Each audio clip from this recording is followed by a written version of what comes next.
Well, here you are, on a week-long trek through the Himalayas. You're exhausted, the cold is cutting through to your bones, and suddenly, you stumble upon a human skeleton near a lake. You look around, and there are dozens, maybe even hundreds of bones scattered across the ground. Well, guess what? This really happened in 1942 with an Indian forest official. Since this chilling discovery, researchers have been trying to figure out how so many people lost their lives in such a remote, isolated spot. So, what happened up there? We're talking about Roopkund, a lake sitting at over 16,000 feet in the Himalayas. But it's not just known by that name. People also call it Mystery Lake, or even more bizarrely, the Skeleton Lake. This place is remote, I mean really remote.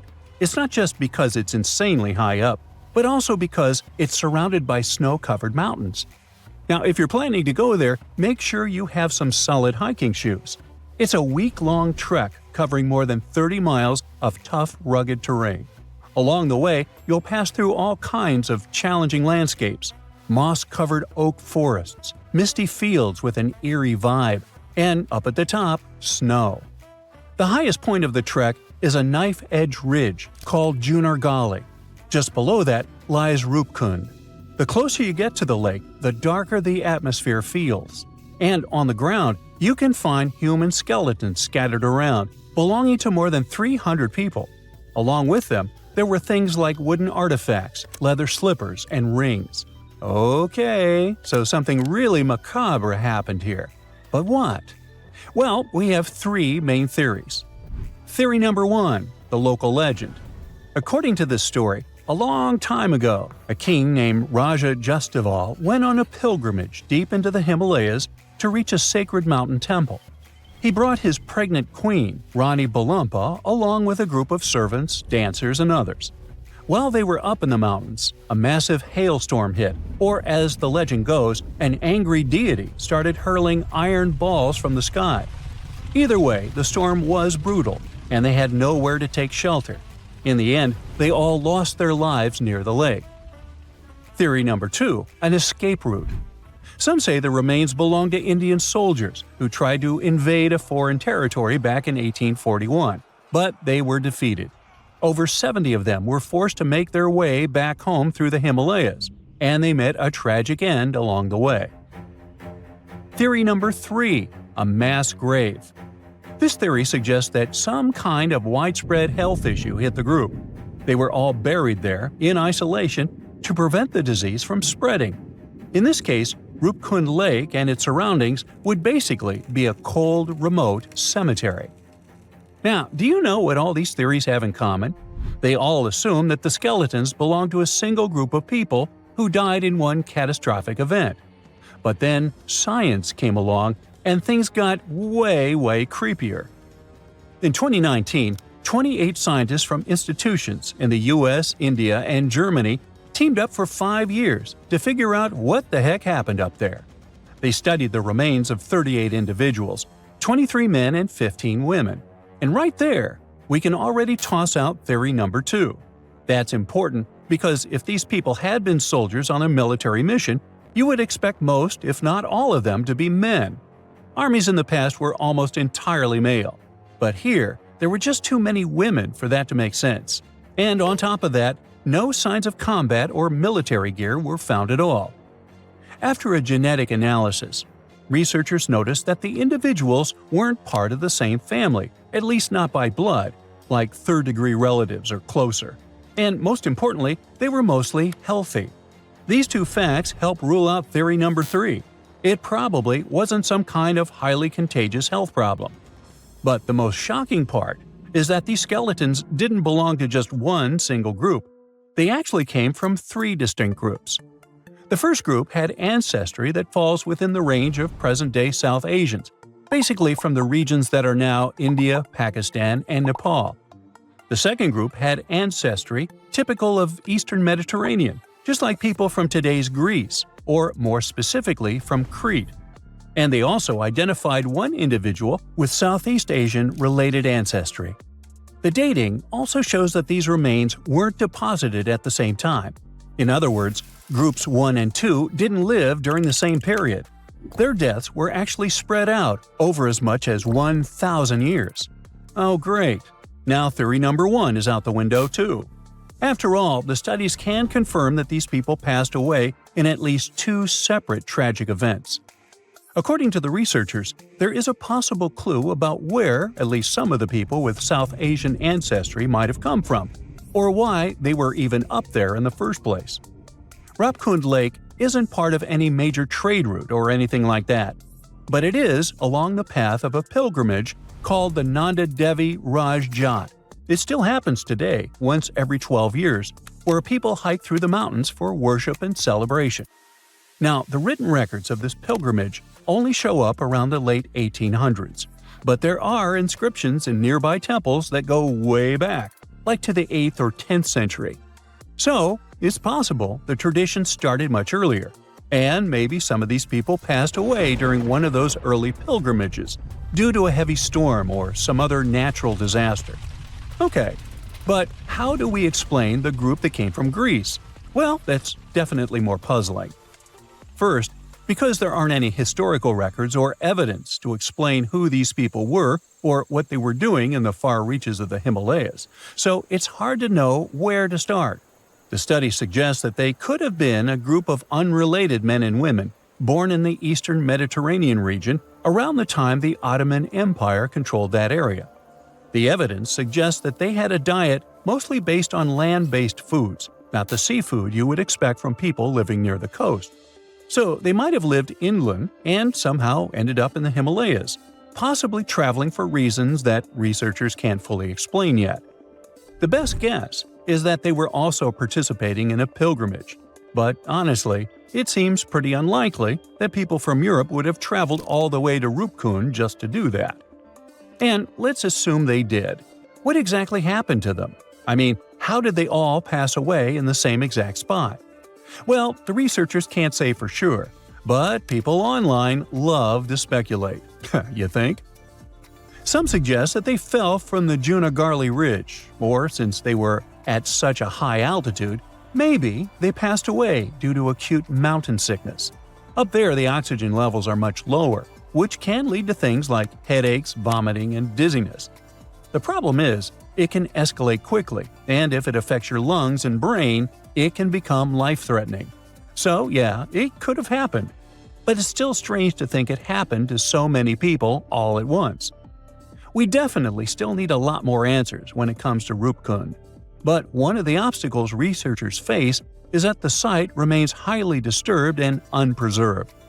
Over the years, trekkers have moved around the skeletons, or worse, some have even taken them home as macabre souvenirs. But the more we mess with those remains, the harder it becomes to find an accurate answer in the future, no matter how much science advances. So, for now, the Mystery Lake will remain exactly that, a big mystery. The Tower of London is the ultimate symbol of royal power. For nearly 1,000 years, it housed kings, queens, and the crown jewels. It served as a fortress, palace, and prison.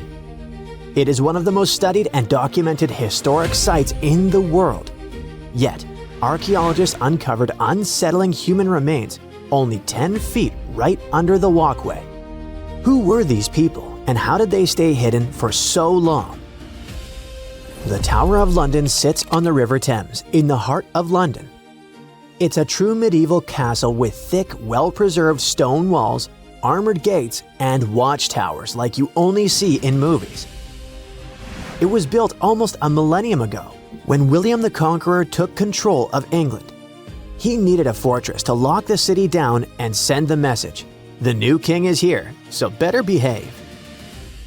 The entire castle complex covers 18 acres, which is about the exact size of the White House grounds. It still keeps and displays the crown jewels under guard. The Citadel was also a high-security prison for centuries, holding high-profile prisoners locked away. But it wasn't just a prison for humans.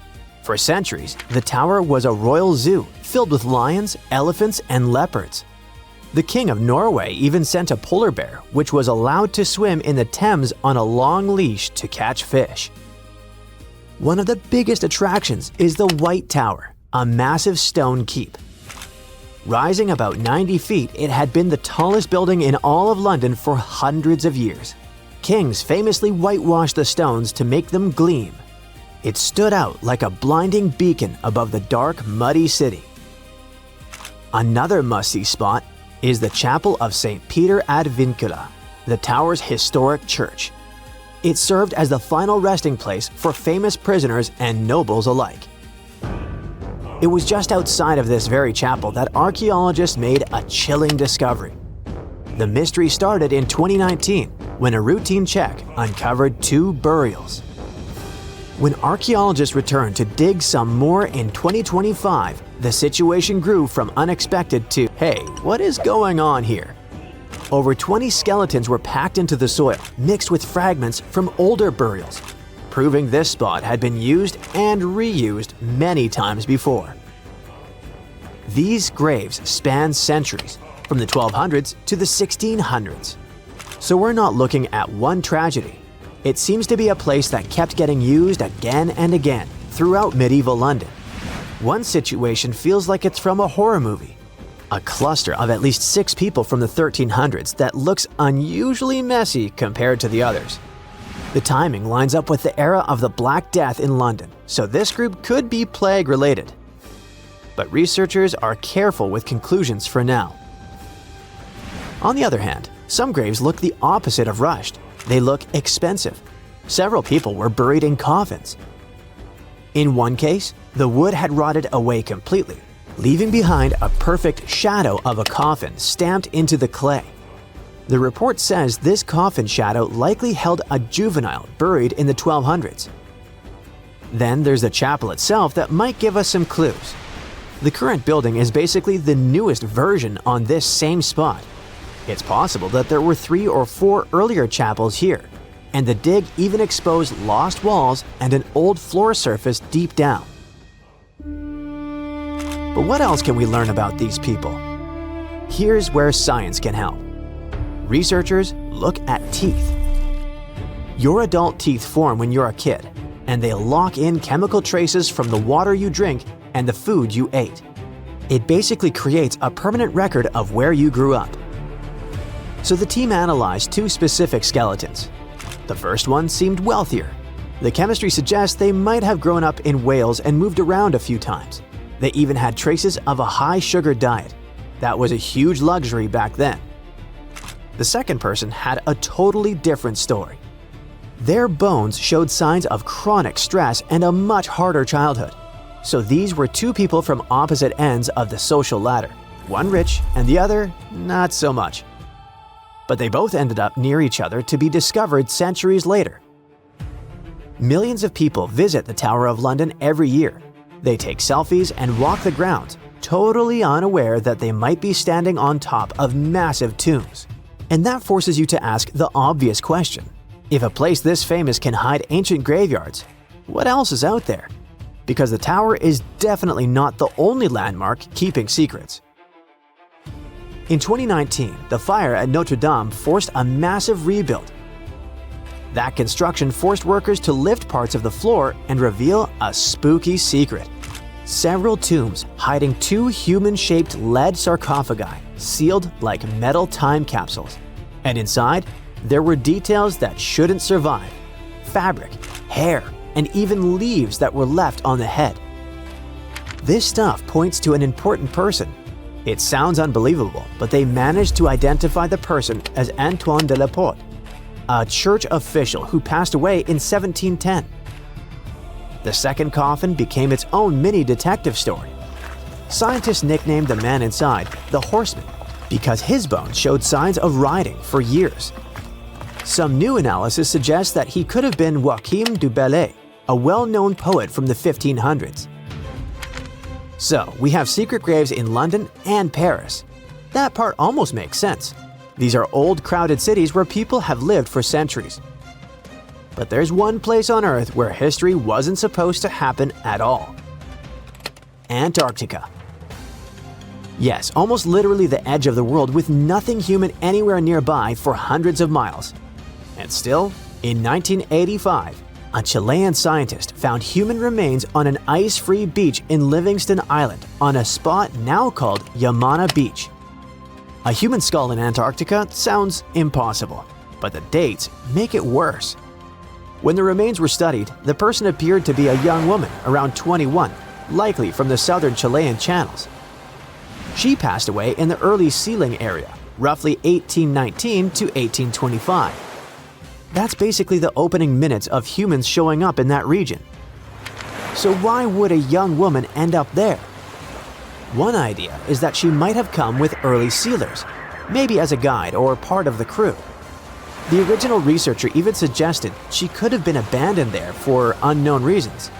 Plus, the spot where they found her is known to have been visited by early 19th century sealers. The pieces fit together somewhat, but no one can really pin down the story. And it gets even stranger. The first discovery in 1985 was her skull, but later researchers came back to the same area and found more human bones. In 1988 and again in 1993, they recovered 2 femurs, basically thigh bones, near the original site. The big question is obvious. Were those bones from the same person, or did more than one person pass away here? The plan was to use DNA testing to check if the femurs matched the skull. If these 3 sites prove anything, it's that new discoveries could be anywhere. But the really exciting part is daydreaming about where we could go next. We are entering a phase where technology could make history feel like time travel. Think about what we can do with the gathered data. We can already pull DNA from a tooth to find out what someone ate or where they grew up. Maybe one day we could take that biological code and use AI to completely recreate a person. Imagine a digital human that looks just like them, with the right eye color, skin texture, and even scars. Then we combine that with the environment. Laser scanning allows us to map every inch of those buried foundations. If you feed that into a physics engine, you can rebuild the walls that fell down 500 years ago. That means in our lifetime, you might not just visit the Tower of London to see it as it is right now. You could strap on a headset and step inside the chapel as it looked in 1348, being face to face with history, just without the bad smells or the risk of catching the plague. The pyramids will make you say, wow, just look at the size of these things. No wonder people joke about ETs lending a hand or a tentacle. It's like some ancient construction magic. But hey, indigenous people also proved themselves magicians of architecture. Long before skyscrapers or cranes, they built cities and made wonders that confuse engineers even to this day. And one of those feats is when they famously moved an 11,000-pound tree trunk more than 100 miles just to make it stand upright. If we could go back around 900 years, across the Mississippi River where St. Louis, Missouri stands today, we would witness something magnificent. This land was home to an indigenous metropolis called Cahokia. Back then, it had tens of thousands of people with plazas and large wooden structures for ceremonies and gatherings. This was the largest city north of Mexico. At its center was Monk's Mound, a huge platform of packed soil taller than a 10-story building and made entirely by hand, with millions of baskets of earth and clay. So when you can make something like that, why stop there?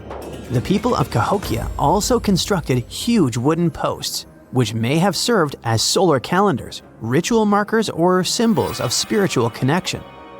Some of those were as tall as modern houses, but they weren't just random poles for showing off. They were arranged in massive circles that archaeologists now call woodhenges, which are kind of like ancient observatories. By tracking where the sun rose and set, they could figure out the longest and shortest days of the year. They also marked the 2 times when day and night were equal. This was super helpful for farmers when deciding when to plant and harvest. Plus, it helped them keep their calendars synced with the sun for their seasonal ceremonies. Among those monuments was a very special one, a colossal bald cypress trunk, later named the Mitchell Log. Unlike the wood hinges, this wasn't part of a circle or calendar.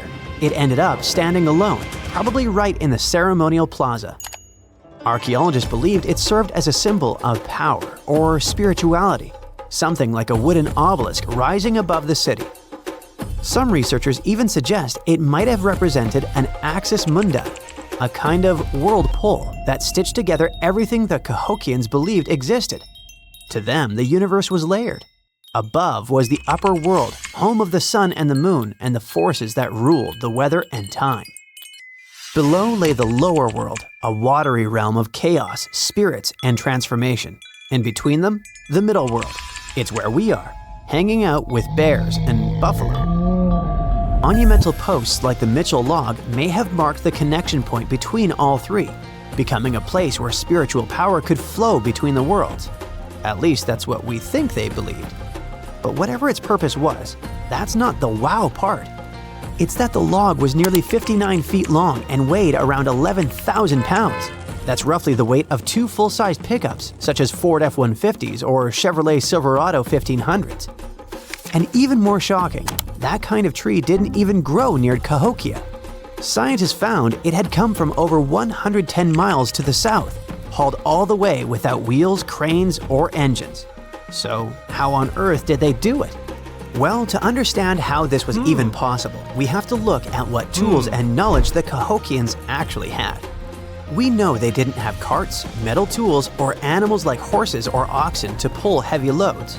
Those simply didn't exist in North America yet. And even with the power of teamwork, that's still 2 pickup trucks. The kind of task that seems challenging even with modern technology today. And the first one, while incredibly cool, is probably less likely to be true. The theory is fairly simple. They hauled it over land. Just think of hundreds of people pulling something so heavy through forests and wetlands step by step for more than 100 miles. With ropes, rollers, and determination. They would have had to cut paths, build makeshift bridges, and find clever ways to keep the trunk moving without breaking it. It sounds impossible, but then again, so does stacking 2.5 million stone blocks to make the Great Pyramid. Yet somehow, humans did that too. The second theory is more practical and requires a bit of out-of-the-box thinking. They floated it over a river. The Mississippi River system is enormous, with a web of connected rivers and channels linking the southern cypress swamps to Cahokia's doorstep. The Cahokians probably already used these routes for trade, so moving a tree by water wasn't out of the question. They may have floated or rafted the cypress through the Mississippi's sloughs and backwaters. By hollowing out a few smaller logs to make rafts or using bundles of reeds to help with buoyancy, they could have kept the trunk floating while guiding it downstream with some poles and ropes. Just imagine the logistics of that. It's efficient and smooth because once the trunk is floating, the water is carrying almost all of its weight. Smaller teams would just need to steer it around the bends with poles and ropes instead of trying to lift it the whole way. It would still take an incredible amount of planning and precision. If nothing else, the Mississippi wasn't exactly calm. It had shifting sandbars, hidden snags, and powerful currents. If they had chosen the wrong time of year or let it jam against a bank, the log could have been lost entirely. But wait, how can scientists tell how far it traveled and when it was cut? Remember, they claimed this was hauled ages ago. This part isn't a theory, it's scientifically proven. The researchers started with a test called strontium isotope analysis. Strontium is a natural element found in rocks and soil, and each region has its own unique mix. Trees soak it up as they grow, locking that chemical signature into their wood. By comparing the strontium in the Mitchell log to modern samples from around the area, the team figured out it came from more than 110 miles south of Cahokia, likely near what's now southern Illinois or northern Arkansas. They also figured out when the tree had been chopped down. They used the same method we use for fossils, called radiocarbon dating, but with an interesting twist. Every year, a tree grows a new ring, kind of like a line on a calendar. So 9 centuries ago, a huge burst of energy came from the sun. When that radiation reached Earth, it slightly changed the air and plants everywhere. The trees that were alive back then recorded that change in one of their rings. Scientists today can spot that special ring and say, aha, this one grew during a solar storm we already know happened centuries earlier. That spike works like a timestamp, so by counting the rings that grew after it, they can tell exactly when the tree was cut down, and that year was 1124. And this isn't the first time researchers have used this trick. The same type of cosmic ray timestamp has been found in trees worldwide. In Japan, it helped date an ancient cedar that had recorded a solar storm in 774 CE. In northwestern Europe, they used it to determine when Viking ships were built. Over in Newfoundland, it helped researchers prove that Vikings actually got to North America around 1021 by matching a cosmic ray spike found in the wood. When we see something genius in architecture, we usually assume it came from advanced technology and complex math. And that's true. Only here, the technology was simpler and the math was practical. The Cahokians didn't need engines or blueprints. They used what they had and knew how to use it well. If it's true that they achieved this incredible feat using water, it means they mastered the rivers the same way the Egyptians mastered the desert. They learned how to work with nature instead of against it. Or maybe you support the first theory. Hundreds of strong men patiently crawling through the jungle. Let me know in the comments, and thank you for watching.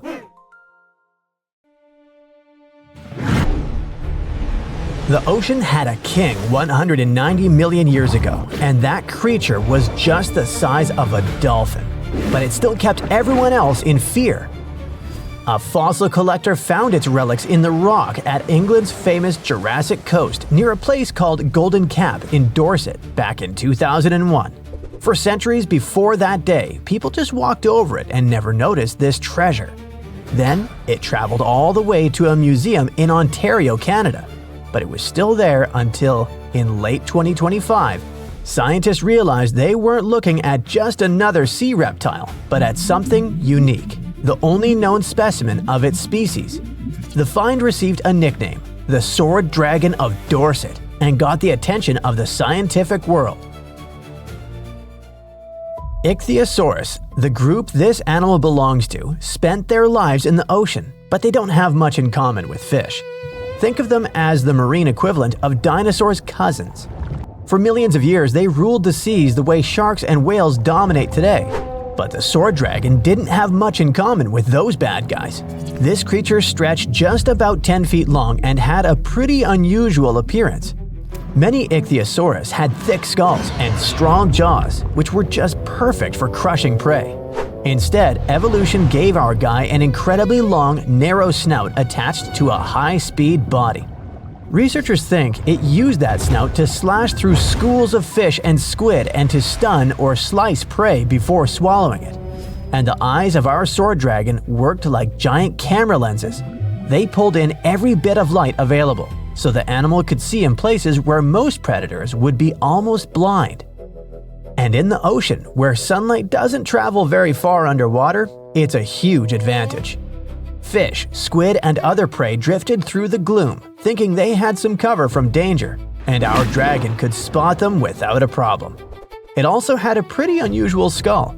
Most animals, including us humans, have a small bone near the nostril area called the lacrimal bone. Normally, it's nothing special. But on the sword dragon, it had odd little prong-like projections sticking out from it, something paleontologists had never seen on any other ichthyosaur before. In paleontology, those tiny details are everything. They become clues that tell scientists they're not looking at a completely new species that lived millions of years ago. The sword dragon skeleton survived in almost perfect shape and preserved its three-dimensional form, not flattened like many other fossils. Scientists even think traces of the creature's last meal still sit inside its remains. So, one moment this animal hunted fish in Jurassic waters, and the next moment it froze in time, with its final lunch locked inside stone for 190 million years. The story got even more interesting once scientists began studying the bones carefully.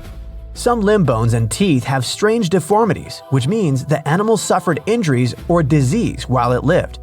The skull also has bite marks from a much larger predator, probably another ichthyosaur. That beast likely delivered the final blow. But the biggest reason scientists care about this animal so much is that it fills a massive gap in the fossil record. Fossils from the time period when it lived, around 193 to 184 million years ago, show up very rarely. Before this discovery, paleontologists saw two completely different groups of ichthyosaurs in the fossil record: older ones before this period and newer ones after it. But no one knew exactly when or how that change happened. So, the sword dragon enters the story like a missing puzzle piece. This creature looked more closely related to later species that appeared millions of years afterward. That means the big evolutionary shift in ichthyosaurs likely started earlier than scientists thought. Now, let's leave the ocean and jump to a completely different landscape. One that once baked under the brutal sun of the Sahara. Around 95 million years ago, a predator walked there that looked just as strange as the sword dragon, but it chased prey on land and in rivers instead of the sea. The scientist who led the discovery described this animal as a hell heron. It stretched as long as a school bus and weighed several tons. Its skull had long crocodile-like jaws filled with conical teeth, so it could easily grip slippery fish for lunch. But the really weird part was a crest on its head shaped like a curved blade, a scimitar. It looked so unusual that scientists didn't even recognize the species when they first uncovered the bones in 2019. They only understood what they had after they returned to the site in 2022 and collected more fossils. Researchers find spinosaurs in rocks that formed near ancient coastlines, which clearly shows us that those creatures took their food from the sea. But this one turned up hundreds of miles from any prehistoric sea. The land around it once had forests and rivers instead of desert dunes. That means this giant predator probably went into freshwater ecosystems to look for food there, instead of coastal waters. So it looks like this massive dinosaur was wading through water up to 6.5 feet deep, standing on sturdy legs while scanning the surface for fish. Instead of diving like a crocodile, it likely waited patiently and then snapped its jaws shut in a lightning-fast strike. More than 200 million years ago, another strange survivor swam through freshwater lakes and slow-moving rivers in what is now Zimbabwe, an extinct species of lungfish. Unlike most fish, lungfish can actually breathe air. They have organs that function like primitive lungs, which allows them to gulp oxygen directly from the atmosphere when water becomes too stagnant or low in oxygen. In a way, they live between two worlds, part fish, part early experiment in the transition toward land animals. And that superpower makes lungfish really important to scientists. They are the closest living relatives to the ancient ancestors of all four-limbed animals. There used to be a gap in our knowledge of these creatures, but the new discovery helped fill it. Now we know that many lungfish may be more closely related than they used to think, and scientists can now better understand how these creatures survived for hundreds of millions of years. In a way, lungfish are one of evolution's masterpieces. This ancient blueprint kept working when entire worlds of species were born and vanished around them. Now let's travel even further back in time, way before dinosaurs ruled the planet. Around 275 million years ago, another bizarre creature swam through freshwater lakes in what is now Brazil. Researchers discovered the species from 9 fossilized lower jaws, each about 6 inches long. Instead of pointing upward like normal teeth, this creature's teeth stuck out sideways. Every single jaw had the same strange design, which proved the twist wasn't a mistake, but the way the animal evolved. The inside surface of the jaw had tiny tooth-like bumps called denticles. These structures formed a grinding surface, so the creature had its own built-in food processor. Scientists think it used that unusual mouth to chew small invertebrates, or maybe even plant material. That's a pretty unusual diet for an animal whose close relatives were mostly carnivores.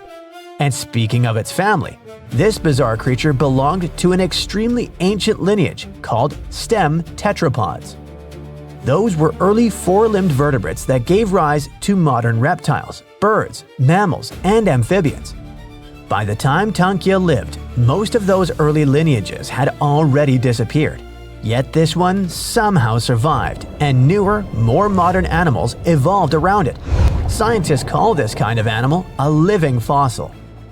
When researchers analyzed the fossils, they made the conclusion that this mysterious creature grew up to about 3 feet long and probably resembled a salamander with a longer snout. It swam through lakes in a world where the continents still formed the giant supercontinent Gondwana. This discovery is also important because it helps scientists understand how ancient ecosystems functioned and which animals filled different roles in those early communities. 40,000 years ago, someone scratched a few tiny lines and dots onto a piece of bone, and that little mark might be the oldest hard drive humanity ever created. Scientists now believe those Ice Age people weren't just doodling, but recording real information, structured, organized, repeatable data. And this discovery completely shifts the timeline of human intelligence. For decades, archaeologists kept finding strange symbols carved into Stone Age tools and sculptures. Those were simple shapes like crosses, dots, short lines, and tiny notches cut into bone or ivory. Explorers kept finding them in caves across Europe, including Germany, France, and Spain. They showed up on carved animal figurines, tools, and ornaments.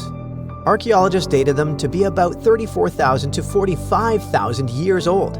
That means people created these symbols during the Ice Age, when glaciers covered huge chunks of the planet, and mammoths still wandered the plains. For a long time, researchers believed these signs meant nothing in particular, maybe decorations, maybe tribal art.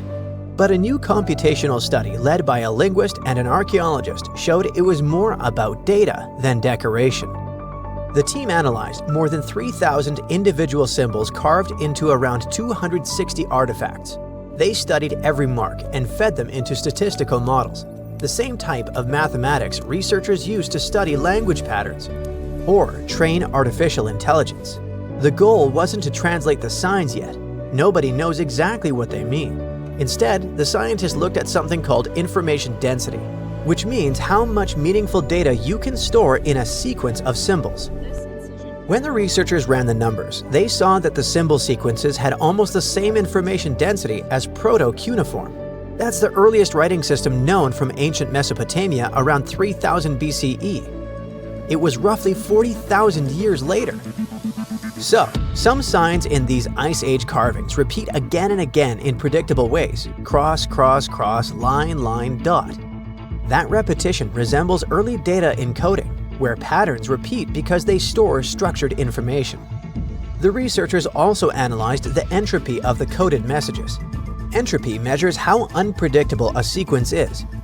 High entropy means lots of possible combinations, like a complex password. Low entropy means predictable repetition, and it looks like the Ice Age symbol systems have entropy levels very close to early Proto-Cuneiform tablets. That means the amount of information those carvings could store roughly matches the earliest writing records from the first cities.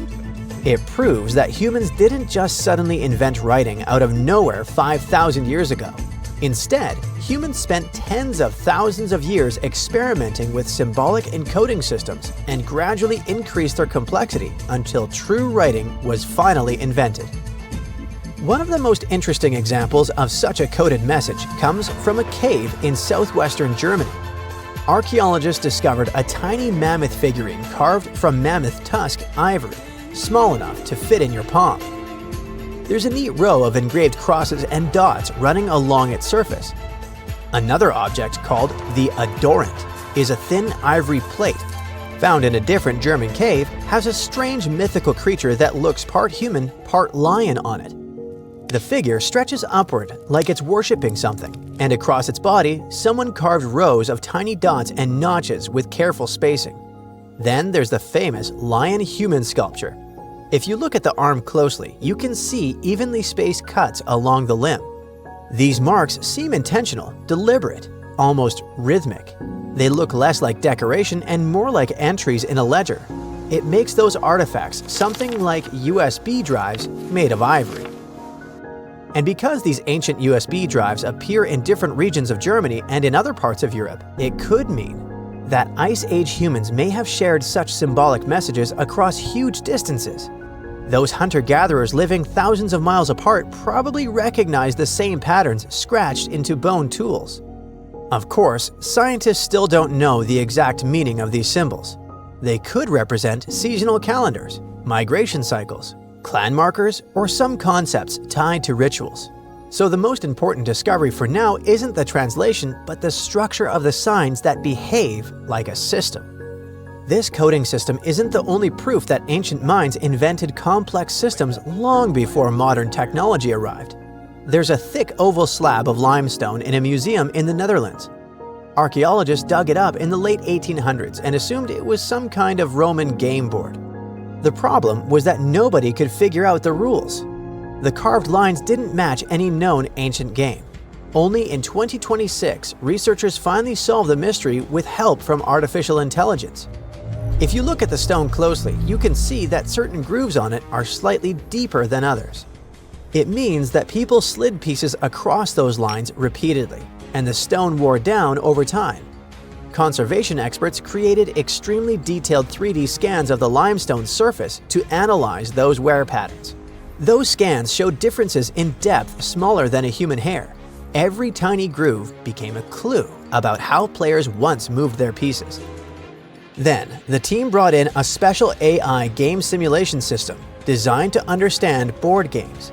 They fed the system rules from about 100 historical games and asked it to test possibilities onto a digital copy of the Roman board. The AI played thousands of simulated matches against itself and tried different rule combinations each time. For every rule set, it tracked where the pieces moved and compared those paths to the wear patterns on the real stone. It repeated this process around 1,000 times per rule set until finally certain patterns started lining up perfectly. The system narrowed all the possibilities to a small group of related blocking games. In this type of strategy game, two players move pieces along fixed paths, trying to trap the opponent's pieces in corners or dead ends. If you've ever played tic-tac-toe or checkers, you already understand the basic idea.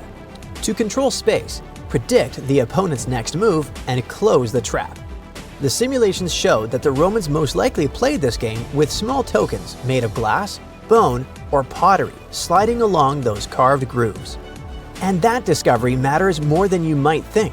Historians used to believe blocking games appeared in early medieval Europe, centuries after the Roman Empire collapsed. But this limestone board showed them that such games existed nearly 1,000 years earlier. So, Roman players had strategy games that helped them develop forward planning, recognizing patterns, and thinking of different combinations and possibilities. Now let's travel even further back in time, long before Roman cities and writing of any kind. Our destination, Olduvai Gorge in northern Tanzania, one of the oldest important archaeological sites on Earth. In 2025, researchers studying the area found something unexpected in ancient sediments. It was a set of tools made from the limb bones of elephants and hippos. And these tools date back about 1.5 million years. Scientists found 27 bone tools, some nearly 15 inches long, shaped into sharp blades. Early humans most likely used them on animal carcasses or to process tough materials.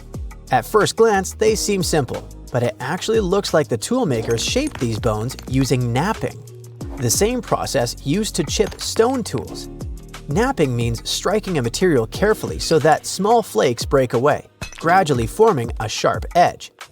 Bone behaves very differently from stone. It contains collagen, which makes it slightly flexible and elastic. Hit the bone too hard and it shatters unpredictably. Hit it too softly and nothing happens. That means whoever made these tools understood how the material worked. They adapted their technique to shape bone without destroying it. Archaeologists believe Homo erectus, an early human species with body proportions similar to ours, created these implements. It also looks like the toolmakers preferred thick limb bones, which are the strongest parts of animal skeleton. To make that choice, you need to understand anatomy and material strength. Engineers today still use that same logic when choosing materials for machines. When we put all these discoveries together, we see that our ancestors designed systems, invented technologies, stored information, and played complex games long before modern civilization appeared. So we didn't just suddenly become intelligent. We've been building knowledge for tens of thousands of years.